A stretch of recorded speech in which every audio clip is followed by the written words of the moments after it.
సంవత్సరాల తరబడి ఎన్ని మందులు వాడినా మీ మోకాల నొప్పులు తగ్గట్లేదా? ప్రాణ పెయిన్ క్లినిక్ లో అత్యాధునిక చికిత్స. నవరత్నాలు ప్లస్ పేరుతో వైఎస్ఆర్సీపీ మేనిఫెస్టో విడుదలైంది. తాడేపల్లిలోని వైఎస్ఆర్సీపీ కేంద్ర కార్యాలయంలో పార్టీ అధినేత ముఖ్యమంత్రి వైఎస్ జగన్మోహన్ రెడ్డి మేనిఫెస్టోను ఆవిష్కరించారు. 2019 ఎన్నికల్లో ఇచ్చిన హామీల్లో 99% నెరవేర్చామన్నారు. ఈ 5 ఏళ్ల పాలనలో ఇచ్చిన హామీలను నెరవేర్చడం ఆనందంగా ఉందన్నారు. ఇచ్చిన ప్రతి హామీని నెరవేర్చిన ఘనత తమకు దక్కుతుందన్నారు. మేనిఫెస్టోలో మహిళలకు సంబంధించి వైఎస్ఆర్ చేయూత ద్వారా 45 నుంచి 60 ఏళ్లలోపు వారికి 5 ఏళ్లలో 1,50,000 దాకా పెంచుకుంటూ పోతామన్నారు. అమ్మఒడి పథకం కింద సంవత్సరానికి 17,000కి పెంచుతామని అన్నారు. తల్లులకి పథకం కింద 15,000 వస్తుందని అన్నారు. మిగతా 2,000 స్కూల్స్ కోసం అన్నారు. వైఎస్ఆర్ కాపు నేస్తాన్ని 4 దఫాల్లో 60,000 ఇవ్వగా వచ్చే 5 ఏళ్లలో దీన్ని 1,20,000కు చేర్చుతామని అన్నారు. వైఎస్ఆర్ కళ్యాణమస్తు, షాదీ తోఫా పథకాలు కొనసాగిస్తామన్నారు. పొదుపు సంఘాలకు వైఎస్ఆర్ సున్నా వడ్డీ పథకం కింద 3 లక్షల దాకా సున్నా వడ్డీపై రుణాలను ఇకపైనా కొనసాగిస్తామన్నారు. వైఎస్ఆర్ ఏబీసీ నేస్తం 4 దఫాల్లో 45,000 నుంచి 1,05,000కు పెంచుతామని అన్నారు.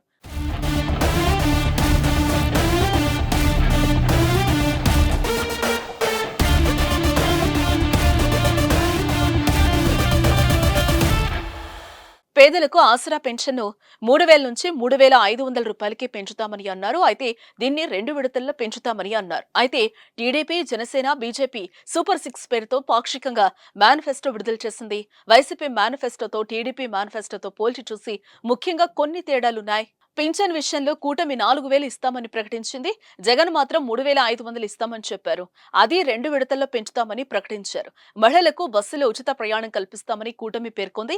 ఇది టీడీపీకి కలిసొచ్చే అంశంగా కనిపిస్తోంది. తెలంగాణలో లాగా ఆంధ్రప్రదేశ్లోనూ మహిళలకు ఉచిత ప్రయాణాన్ని టీడీపీ కూటమి ప్రకటించింది. ప్రతి ఇంటికి ఏడాదికి 3 ఉచిత గ్యాస్ సిలిండర్లు, ప్రతి మహిళకు నెలకు 1,500 రూపాయలు నగదిస్తామని కూటమి తెలిపింది. రైతుకి 20,000 పెట్టుబడి నిధి, తల్లికి వందనం పేరుతో ప్రతి విద్యార్థికి 15,000 నగదిస్తామని కూటమి పేర్కొంది. అయితే అమ్మ ఒడిని 15,000 నుంచి 17,000కు పెంచుతామని జగన్ తెలియజేశారు.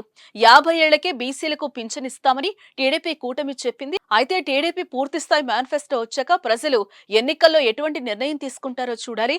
2024 సార్వత్రిక ఎన్నికల్లో ఏ పార్టీకి పట్టం కడుతుందోననే ఉత్కంఠ 2 తెలుగు రాష్ట్రాల్లోనూ ఏర్పడింది.